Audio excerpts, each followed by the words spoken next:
Hamas has until the end of Trump's visit to either make a deal or get completely wiped out. Israel will go completely full in. I think, I'm not sure if I saved the exact word of what Netanyahu says.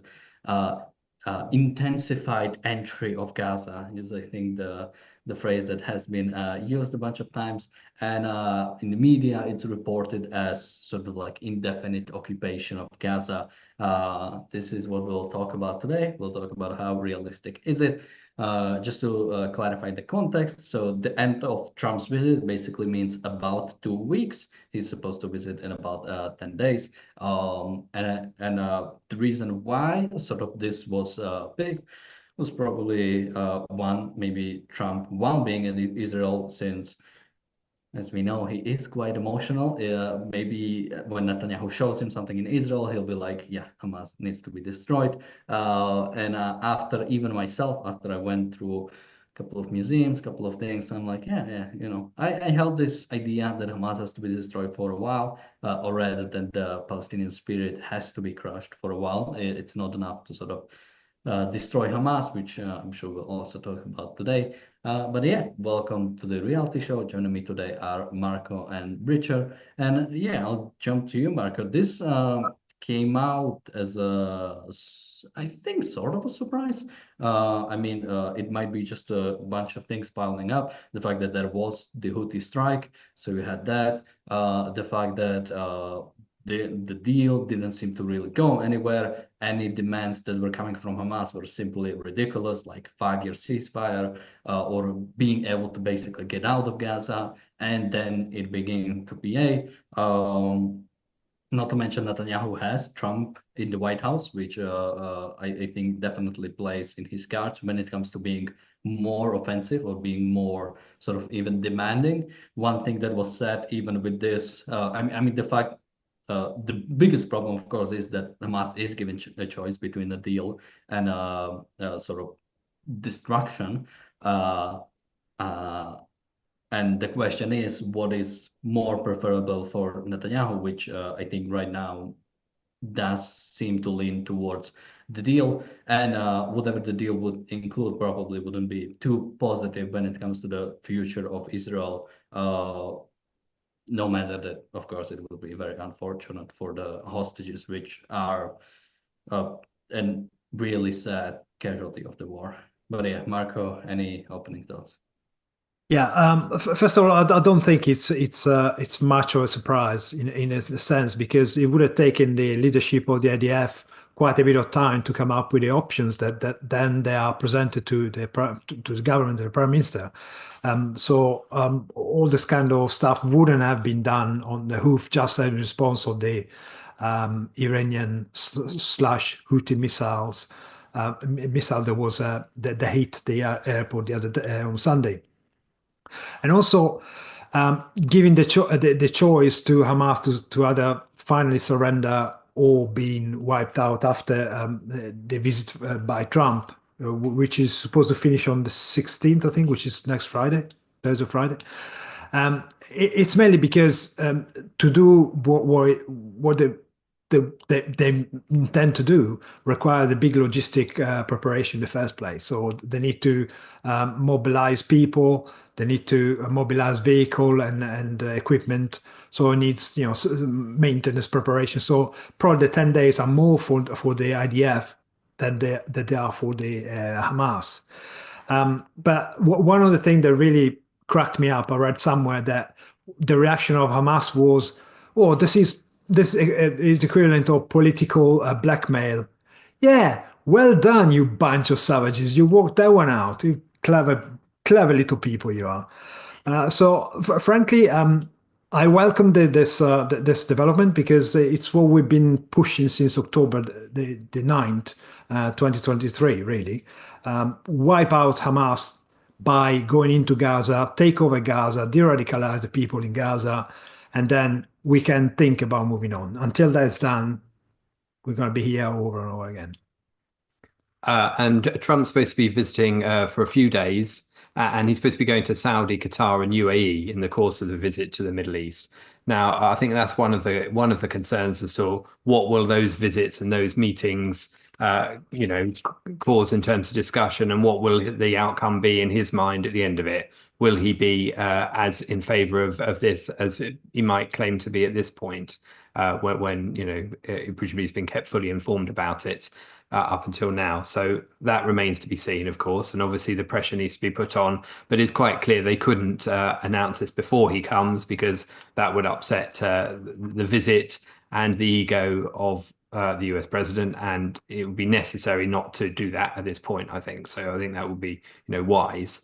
But this new potential operation, this Gideon's chariots, which would kick in, assuming that Hamas didn't do a deal, and any kind of deal, I think the problem is with that is that reopens the door to everything that Witkoff proposed at one point, the Witkoff framework, which is again the usual nonsense of trading hostages for Palestinian prisoners, and of course in stages of development with ceasefires and certain periods of time in which Israel can't do anything and then would be allowed to do something, and of course the fact that Witkoff was humiliated, quite frankly, and of course embarrassed by the fact that he thought he had a deal with Hamas before and they pulled the rug out from under him. So the fact that you would even be entertaining doing another deal again is stupid, to say the least. But of course, will it get to that?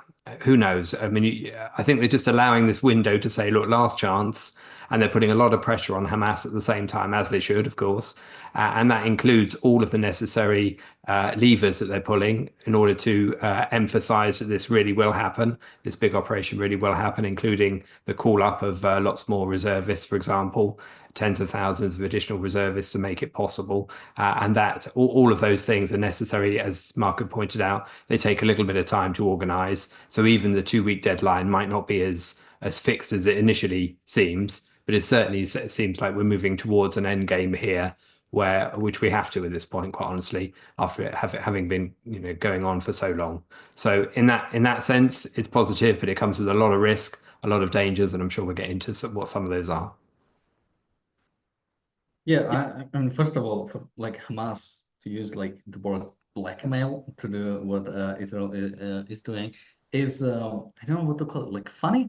Like Hamas is a terrorist organization that I mean, well, what should I say? Hamas is playing the political game really well, or rather, the Palestinians. They know they can sort of rely on the Western media, on the Western organizations to basically use the words that Hamas has been spreading to argue against Israel. But the fact is that sort of the fight against Israeli actions is really, I think, largely dying down, which sort of leads me to the belief of that if Israel was simply willing to do what is being necessary, the world couldn't do anything about it. I mean, when it comes to actual actions, we know they cannot do anything about it. The sort of threat.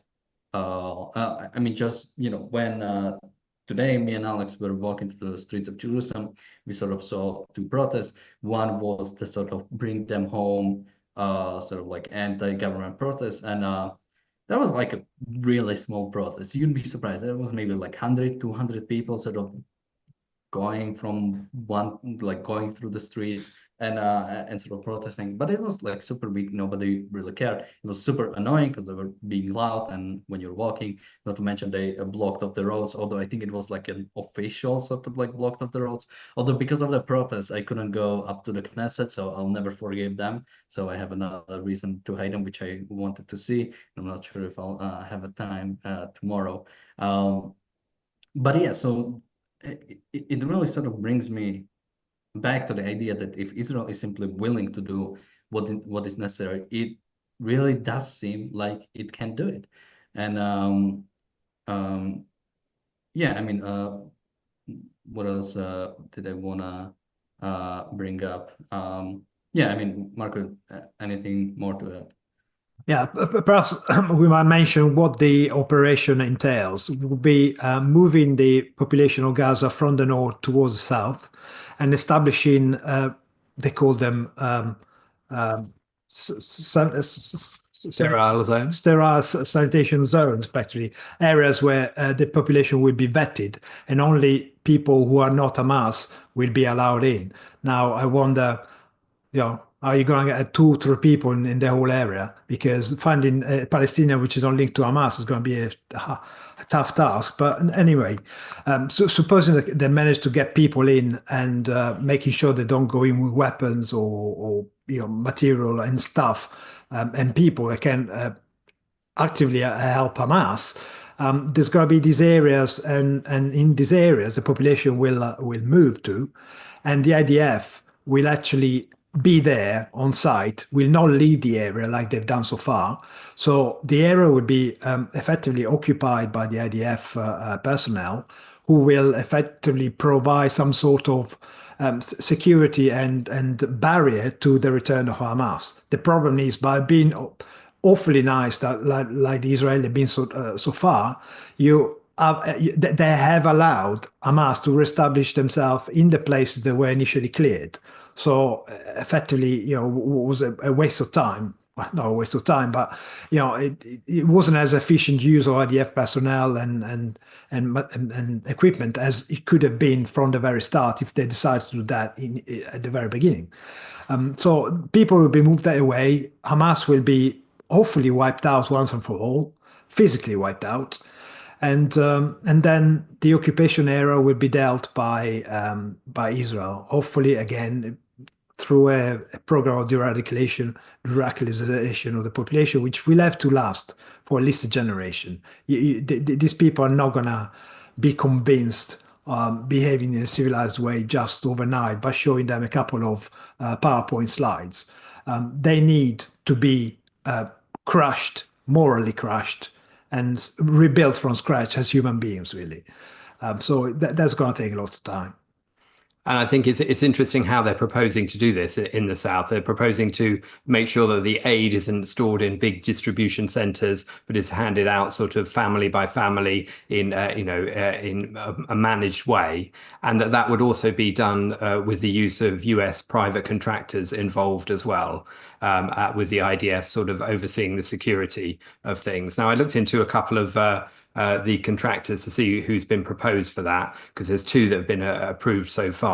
One is called Safe Reach Solutions, and they're run by a CIA former senior intelligence officer with lots of experience abroad. Their kind of remit would be like planning, logistics, site management.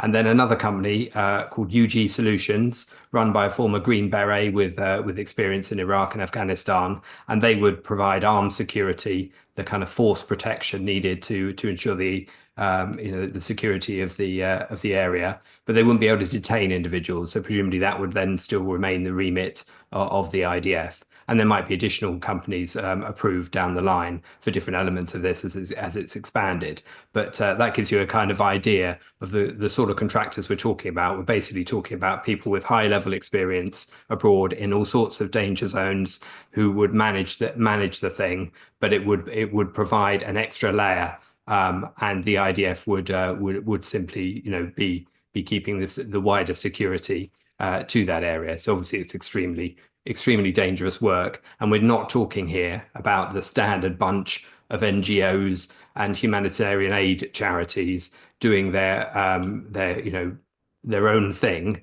without with all of that aid falling directly into Hamas hands or being able to be stolen by Hamas and used either to black on the black market to raise money for their own efforts in fighting Israel, or of course for their own benefit, whilst the population don't have the aid which the world is providing. Yeah, I mean, the sort of the biggest question, I mean, when it comes to this plan, so sort of going further, taking over areas, and then sort of like establishing the zones of basically this is like we fully control this. Hamas has sort of because throughout this war, Hamas kept the sort of the official government of Gaza, or at least sort of presumed, has been Hamas throughout all of this war. That's why sort of even when it comes to providing aid, it's still sort of like Hamas is under international law supposed to be one sort of coordinating the actual direction of aid, which of course it hasn't been. But then, if Israel decides to actually occupy it, then yeah, the sort of that obligation will now fall upon them. Now Israel has to provide aid to the sort of civilians in the area it's controlling, and sort of as well, there's sort of like two questions or two sort of things we can go through.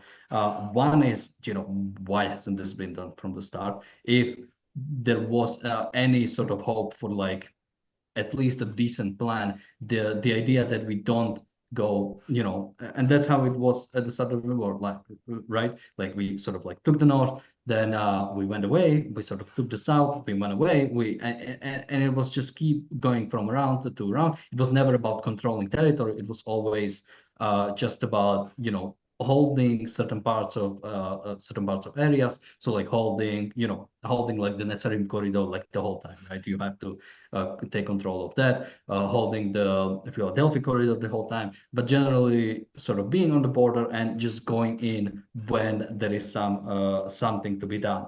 But this sort of plan to actually completely take over, if this is sort of the and plan to completely take over Gaza, then yeah, this is absolutely something that needs to happen.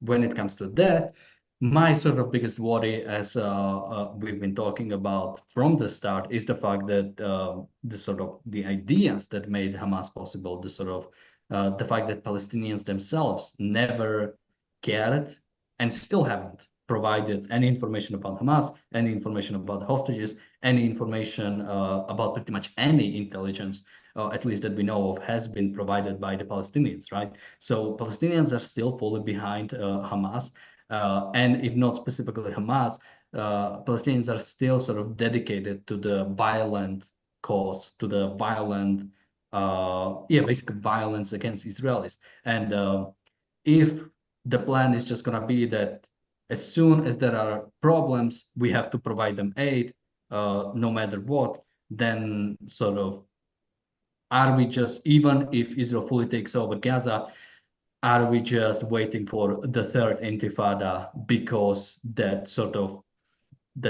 a culture of wanting to destroy Israel hasn't been destroyed? Sort of similar to the way it was destroyed in Japan and in Germany, the fact that if after World War II you were like a revisionist of the previous government, you were like an idiot. You were like not even idiot. You were like you were a loser. You wanted to like align yourself with losers. That's what you were. And that was understood, and that had to be understood.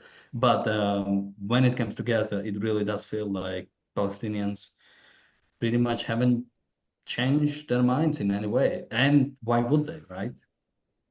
Yeah, and Marco? the main problem being that the ideology that fires the fire of Hamas is actually Islam, and Islam, if it's practiced to not even to a incredibly radical way, but it's never really conducive to much civilization.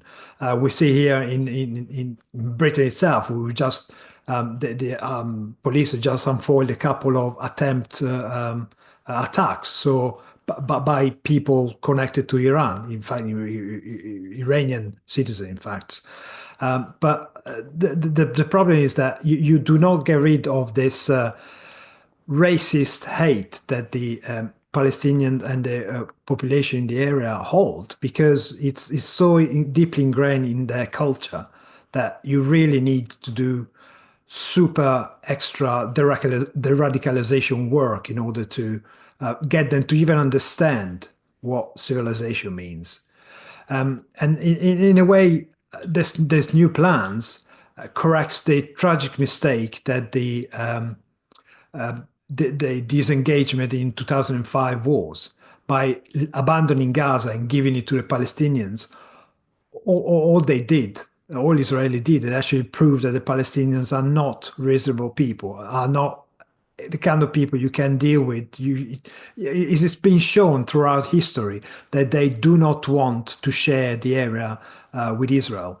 From 1948 onwards, at every chance that they had to settle down and share the land with Israel, they always attacked Israel. They do not want an Israel to exist because they are raised and brainwashed into hating Jews.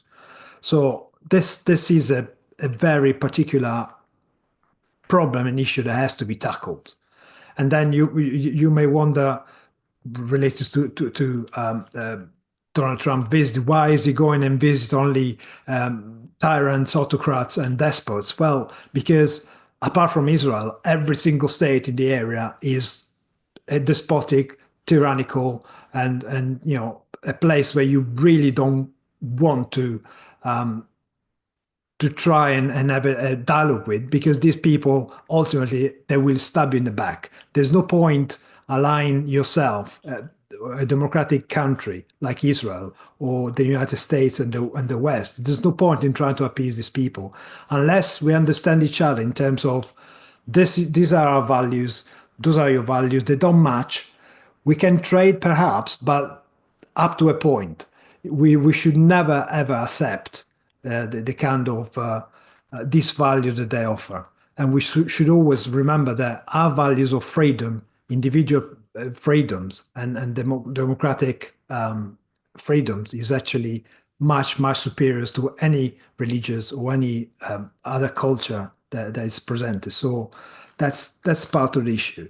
But once you de-radicalize people, once you've shown what the correct culture to follow, then you can come to a certain agreement. But until then, it's got to be occupation, undoing the disengagement issues, and move on from there. But until then, I think it's been interesting to look at some of the reaction to this particular plan and the fact that those people that claim that Hamas is somehow different from the Palestinian population, the Palestinian civilians, and yet here is a plan where you attempt to physically separate the two, one from another, and yet those people who claim that distinction are crying foul.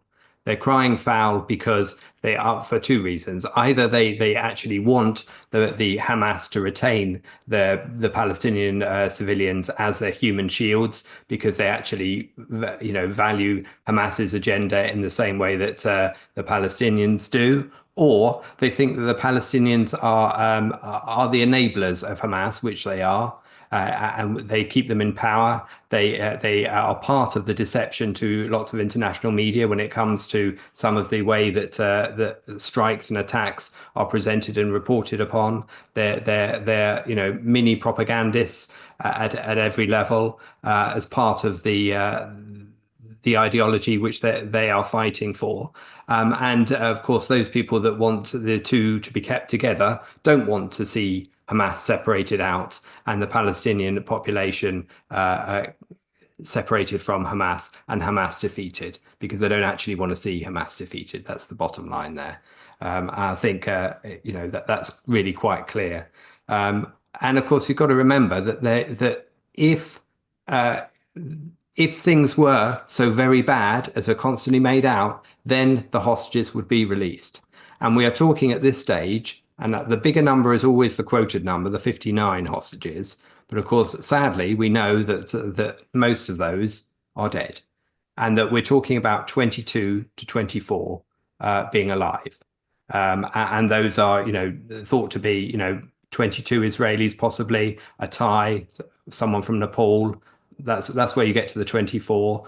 But even that is not absolutely certain. That's pretty much a max number for the number that's still alive, which is, I think, why this plan is now properly being put on the table, because it's being recognised that there's nothing that can be done for the dead at any point.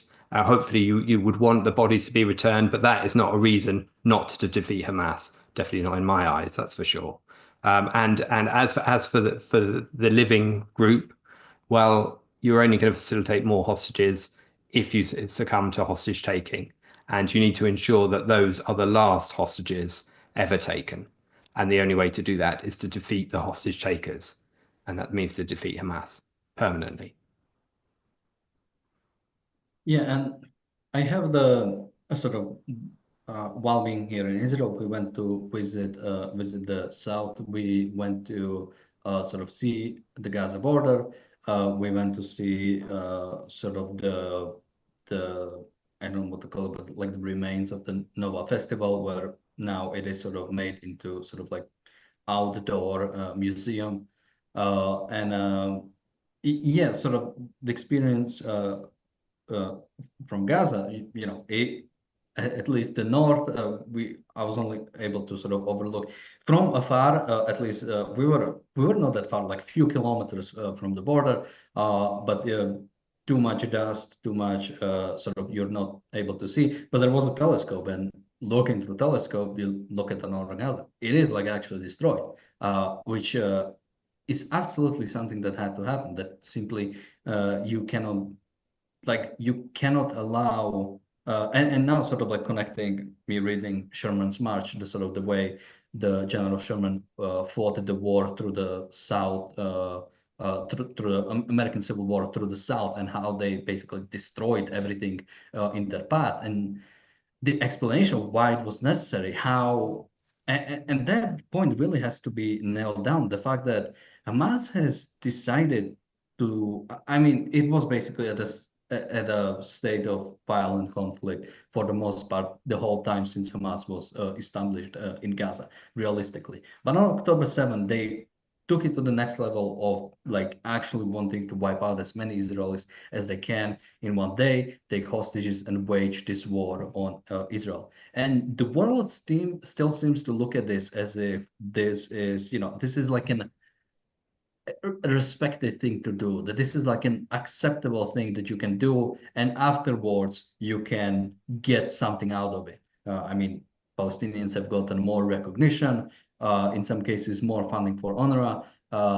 Israel was a bit less forgiving, luckily, but I think still too forgiving because yeah, I mean, the fact that a society after, because you have to realize what is war. It's really hard to sort of realize it while not actually getting through it. It is like an actual hell. It is not like, yeah, it is no picnic, shouldn't be surprising, but it is not like, it's not an okay state. Like, it is not a way of life that allows flourishing for humans. It is necessarily destructive. It is necessarily distracting of reason, distracting of any sort of rationality. That is what war is, a complete destruction of civility. And to act that, we can do it with gloves on our hands, or to act that, we can like pinpoint specific terrorists we can kill and then everything will be okay. No, a society that allows for a war to happen is truly corrupt. There is something rotten in that society that needs to be rooted out. Otherwise, it will keep going on. A society or a collective group of people that are willing to go to war have no respect for any rights, have no respect for any hope for the future, any hope for actually building something. I mean, Alex mentioned on the Daily Objective, we went to visit the Gush Katif museum, which Gush Katif is the name for the sort of settlements that were in Gaza. And so in that museum, we could see both sort of what the settlements were doing, how they were building up, and also, of course, the removing of the settlers, the Gaza disengagement. And yeah, I mean, what the Israelis will, or what the Jews have done in Gaza was like incredible. Like the agriculture was like incredible comparatively what they were able to build in sort of few decades. The exports Israel was able to do, or just general everything, and then they were all forced out. And what did the Palestinians do with everything that was left? They completely destroyed every single thing that was left by the Jews. They didn't move into the houses. They didn't move in to the industry. They didn't do anything of it. They simply destroyed it, including all the synagogues, which, by the way, are sort of protected under international law as places of worship. No, I think they destroyed most of it, and the few that were left, they like turned into like chicken coops. It's like that amount of unseriousness when it comes to leading a society, when it comes to like building a society, is like the Palestinians truly hate Israelis for being able to build something and truly resent it. Like it is truly like from a novel, right? That you hate the good so much that you'd rather like see it crumble than you succeed on a similar level. That amount of like lack of self-esteem, that amount of like lack of any ambition, any capability is not healthy for society, and something needs to change. Otherwise, like all the people who sort of advocate for Palestinians are like disillusioned when it comes to sort of hoping for anything good. Nothing good could suddenly just come up if without actually a proper philosophy. Marco? Yeah, I think you touched a nerve there by saying that they haven't got any self-esteem whatsoever. And how could they? They sacrifice their life to a god, a god that tells them to live like slaves, effectively.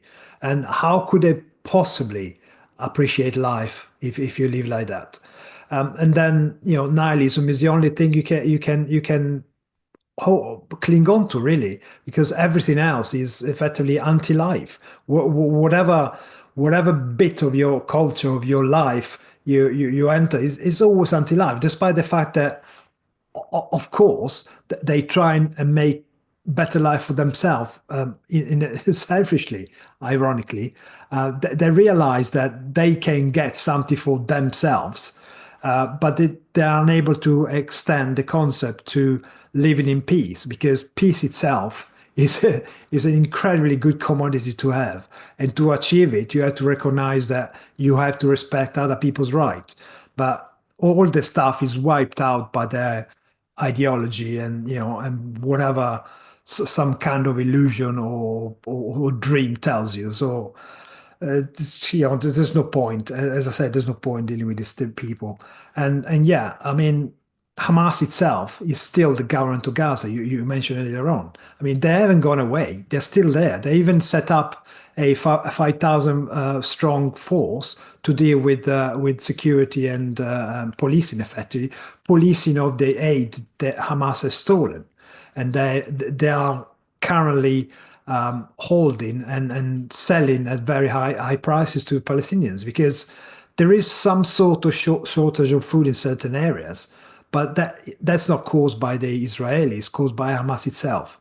Hamas, who tries to make a profit out of selling food to the people of Gaza. And the people of Gaza are so incredibly brainwashed, they do not raise up, do not try and destroy Hamas and get hold of some sort of freedom, taking back the reins of their own life. They do not do that. They still support Hamas. They do not surrender. They do not return the hostages.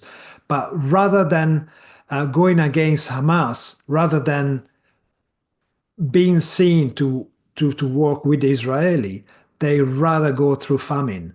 Not that it's happening. There is no famine in Gaza. There's never been famine in Gaza, at least in the last year and a half. Certainly not famine caused by Israel. If there's any problem, it's always caused by the Palestinians, by the Gazans, and by the nice government that they themselves appointed for their own survival. So yeah, it is a mess. It is an issue that goes much deeper than politics. It is an issue of culture and how you see your role as a human being. And these guys, they worship death. There's nothing that can be salvaged from their culture, really.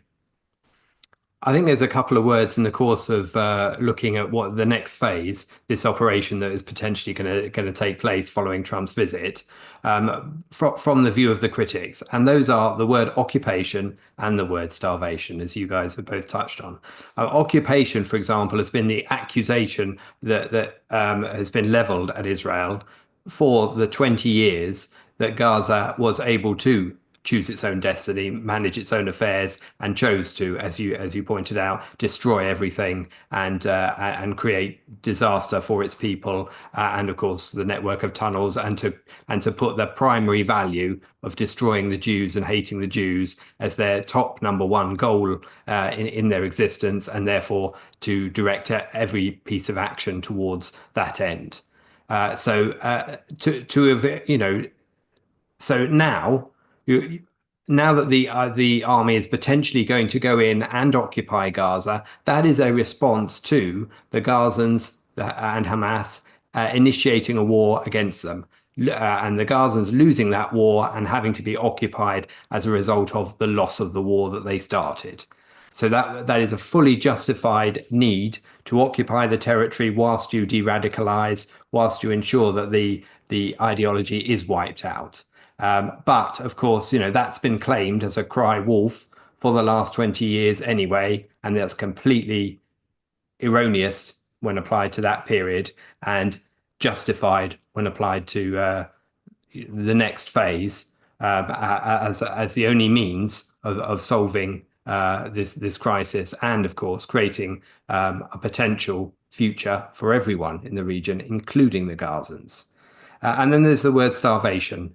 And of course, again, that has been repeatedly leveled at Israel as an accusation, and repeatedly it's been disproven.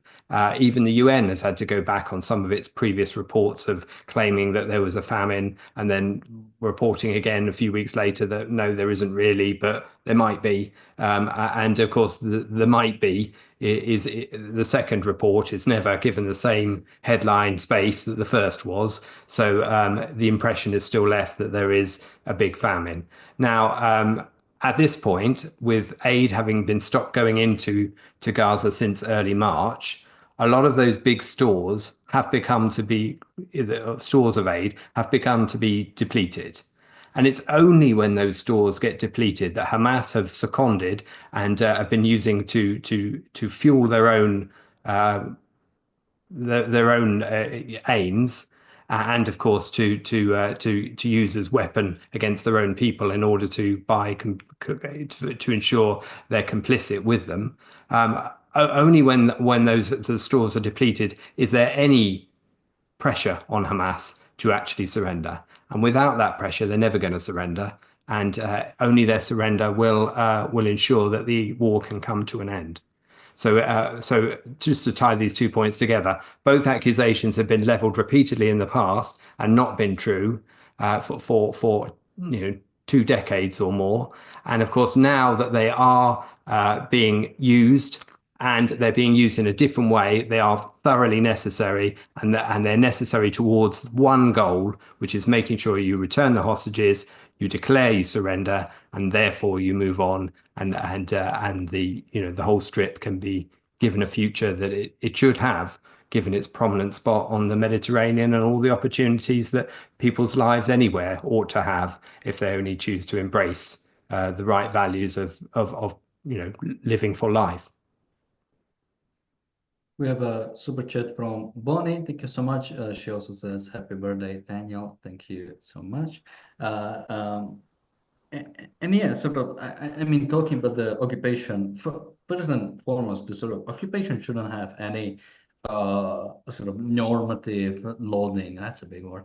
It shouldn't have any sort of like occupation means bad. Occupation is simply a nation taking part of another nation, or sort of even assuming the whole nation, and then setting up some future goals for it. So the West has occupied West Germany for some time until they decided, okay, we'll turn all of our occupational zones into this West Germany, this federal republic that is going to have a certain system of government. America occupied Japan until they realized what to do with it, right? And that was a result of both of these nations deciding to go into sort of like existential warfare against another major powers, trying to take over them, trying to completely destroy them, and they lost. And what you do when you lose is you get occupied. That is simply what happens. So there is no, but when people talk about sort of occupation of Gaza, especially after the disengagement is this weird, well, because Israel is controlling is controlling sort of the imports that go into Gaza. That means it's occupation. That means Hamas can go and rape any Israeli they want, basically because it's an occupation, which is of course ridiculous. Any control that Israel had over Gaza, well, first of all, it was providing them with electricity, providing them with water. If you don't wanna get occupied, then that's gonna cut off, which I'm for. Yeah, well, now it's too late to do that. But yeah, before, yeah, if you want to be fully independent, let's go. Cut off all the aid, cut off all the, close the border. Israel has a control over its border. Why is any country that has like close, like, is North Korea like occupying South Korea because like nothing can go through them? That's ridiculous. If they want to get it through Egypt, Israel can do whatever it's want, right? But no, the occupation is only ever levied on Israel. Um, and yeah, then the other part of the starvation, and we thought, there's sort of like two parts of it. One, it's not happening, and like it was reported that starvation was imminent, like what, few weeks, few months into the war, and we have been hearing it like every few months or so, and it simply hasn't happened. We haven't seen one instance of people dying from starvation. And again, just a reminder, starvation is not like a singular event. It's not like one person starves. It's go look at Yemen, where an actual starvation is happening and how that looks like. Which I believe has like hundreds of thousands of people actually dying from starvation. Um, so yeah, you have that. And then there is the other side, is the fact that, yeah, it's war. War is tough. That's what you do. You don't provide aid to your enemies. You try to end it as quickly as possible because that is the most humane thing to do. And if the other side is so committed to destroying you that they would rather starve than do something about the war, then that people should never be sort of defended. People who would rather die than do, like, stop committing violence against the other side, that side will get wiped out. There is nothing you can do to save that side. And if you save that side, they'll just use it to continue fighting against you. They'll continue fighting against Israel indefinitely. And that is what sort of the people arguing for a ceasefire, the people arguing for a two-state solution, the people arguing for the so-called Palestinian self-determination. They are calling for endless violence against Israelis. This point, there is sort of no excuse. There is no excuse of Palestinians just want to stay. Whenever they had a chance, they didn't get it. Or rather than didn't get it, they didn't want it. Anytime that there was an option on the table, if that option included that Israel would exist also, they didn't want it. They would rather try to destroy Israel in 49 rather than share or rather than have a state next to them. And then they didn't mind being occupied by Jordan and by Egypt. Nobody cared about that part of the occupation. It's only when Israel did it, it's only when Jews do it, where it starts becoming a problem. Yeah, and that's so evident. I mean, as you mentioned, there is starvation in Sudan right now. Proper bona fide starvation. There is no food. People are dying. But do the left and the Gooders talk about it? Of course not. It's not even news because there's no Jews involved. And it's caused by the side that they hold so at heart. And then you know the occupation idea as well is just it's never applied to certain people. Like, does everyone ever says France is occupying Saint Lucia or whatever, French Guyana, or occupying countries in the island in the Pacific? Or is anyone saying to Turkey, you're occupying parts of Europe? I mean, that's preposterous. Nobody goes ever back to the prehistory with Turkey and argues, well, that's not your land, the bits of Europe that you're occupying. But again, they're not Jewish, so yeah, nobody really looks into that. And these things are just effectively slander. They're just anti-concept. I mean, at least misconceptualization used in order to attack Israel. At no point these things are ever used in the correct way, but they're always used to hide something else. If they talk about occupation, they distract you from thinking about the invasion that the Gazans did on October the 7th and the murderers' raid that they did, and the fact that they still hold some of the hostages of the 250 hostages that they took on that day. So all this kind of stuff is always done to protect the Palestinian side. It's always done to obfuscate what they actually chose to do it on October 7th, not just what they've been doing for 80 years. That's that's beyond the pale. We're not even talking about that. But it's all stuff that it's used, words and idea that's just designed to make you look or make you feel that Israel is the evil side in this thing. And then negative words with negative connotation are used for Israel, and words with positive connotation are used for the Palestinians. It's the same old story. It's been going on for decades now. But, there's not much left for these guys. I mean, their culture is obviously it's been exposed as a culture of hate and death. Their military capability is ridiculous because they follow the culture of death, so they are not able to produce anything that can stand up to the productivity and ingenuity of the Israelis. So all they can do is propaganda, trying to hoodwink somebody else into fighting their fight.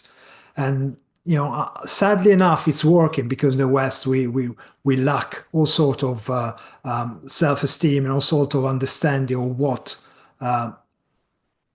we're actually standing for. That we've forgotten what the values our culture has been built upon, and it's not Judeo-Christian reason. It's not because we are Christian or whatever. It's because after decades, centuries, millennia, we've learned how what makes human life flourishing, which is freedom. Allow the individual to be free, and they'll be, but by default, they will lead a life that leads to prosperity and happiness. But they haven't got there. They still live in the Middle Ages, and they refuse to move on.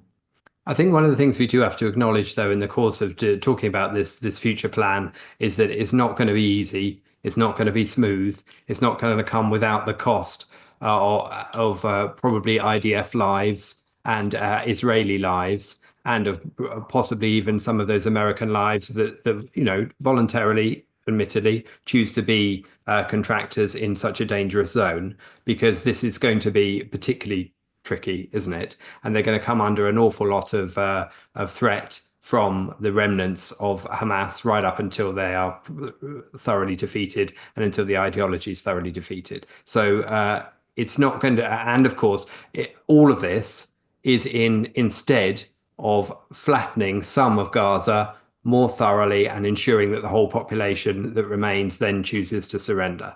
So this is the tiptoe approach that tries to to some extent pretend that you can separate Hamas from civilians and give individual aid to civilians and then destroy Hamas separately. Now, as an overall goal, there's some truth in that, but there's some self-deception in that as well. And it's within that deception comes the risk that you are going to be attacked within those aid centers, or within the IDF, who are trying to manage these areas for as long as it takes to do. And of course, coupled with all the stuff that we're talking about here in terms of the aid and that kind of stuff, south of the south needs to be the full destruction of the north.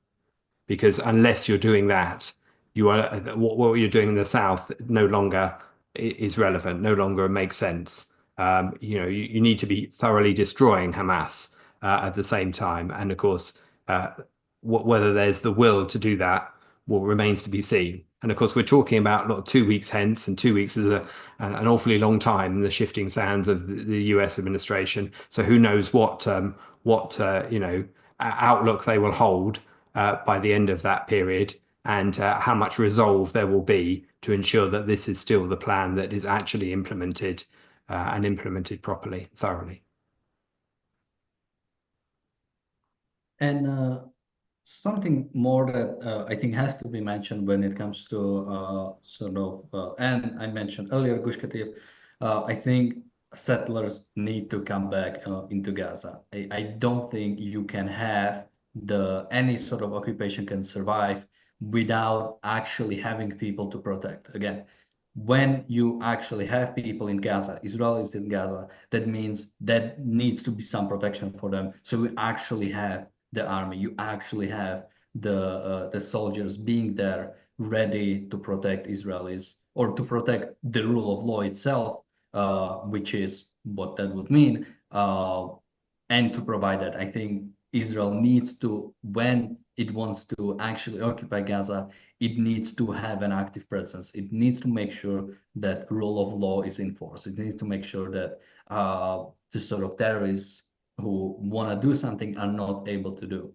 And by that, I don't mean force people to go in to live into Gaza. I think many people, as they did in the past, many people want to sort of move around Israel. I mean, as I mentioned, when we went to the south, we talked to somebody living in one of the sort of I think Sderot or Sderot specifically, which is really like few kilometers away from the Gaza border.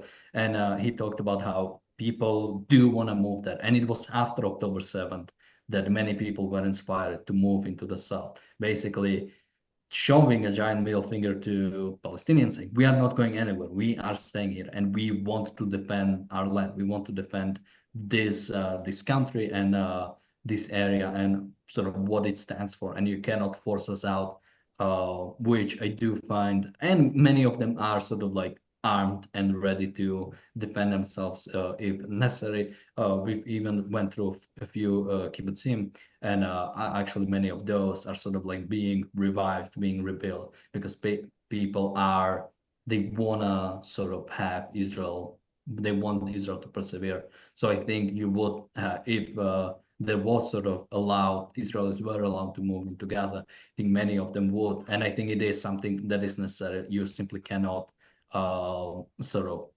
from the distance try to integrate the Palestinians. It has to be sort of not necessarily like straight up forced, but it has to be, there cannot really be a choice between terrorism and integration. Integration has to be something where it's not really a choice you want to make. It's a choice you have to make. Absolutely. And rather than settle, I would go further. I mean, Gaza should be a part of Israel, full stop. People in Gaza should get citizen, sort of kind of reduce citizenship to Israel, and they have to be dragged kicking and screaming into 21st centuries. Yes, some people in the current generation will choose not to embrace civilization, and fine. You know, if they're unable to do it, it's their problem. But their kids, their grandkids will have to be civilized, will have to be taken to the point where they are de-radicalized, they are, remove the Islamic brainwash and the hate, tribal racist brainwash that they're subjected to, and become functioning, active citizens of a democratic state, the only democratic state in the Middle East, by the way. And I think for my part, I'll just add some final words, maybe, that this is the best provisional plan that I've heard in a while. It's a long time overdue. It doesn't necessarily mean it's going to be smooth and easy, as I said before. And of course, but it's a statement of intent, and it is certainly a shift towards focusing less on the foolish, narrow goal of solely the hostages at the expense of every other ideal. And it does recognize the fact that the war has to be won. And for the war to be won, Hamas has to be defeated. And I think that shift is vital at this point for there to be the future. And I know that some of that shift is painful, and it's painful for the hostages, the victims, their families. I give them my full sympathy, and I know that even people like Zamir, the head of the IDF chief, has been talking about the risk to the hostages of this kind of plan. So I know that they're aware of that as well. But we have to move on, and we have to make sure that this war is ended and won, and it won't be ended and won so long as you're always capitulating to whoever takes hostages at any point now or in the future. And where can people find you? You can check out the Briefly Objective, the sister channel to this, the short form material with added visuals on all of the subjects that we've raised in the course of the last year and a half, in particular on talking about Israel. So please do check that out, like and subscribe. Thank you. And with that, thank you everybody for watching. We'll be back tomorrow with another episode of the Daily Objective and the reality show. Until then, thank you again, and bye-bye. Bye. Bye-bye.